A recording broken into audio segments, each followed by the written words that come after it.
chiediamo che almeno metta una rete.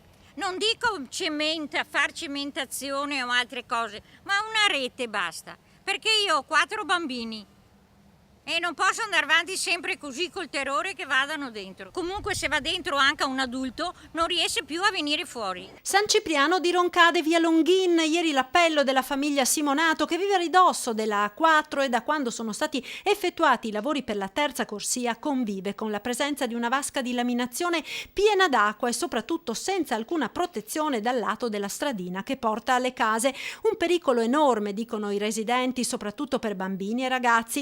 Il terreno e la vasca sono di proprietà di Autovie, ma dopo la segnalazione si è attivata immediatamente l'amministrazione comunale. Una verifica immediata da parte della polizia locale con apposito sopralluogo, trattandosi di vasca di laminazione che si trova in area sì recintata di proprietà di Autovie, per verificare la situazione e in caso di necessità individuare tutti i provvedimenti che dovranno essere adottati per mettere in sicurezza l'area in modo tale che non vi sia pericolo per nessuno.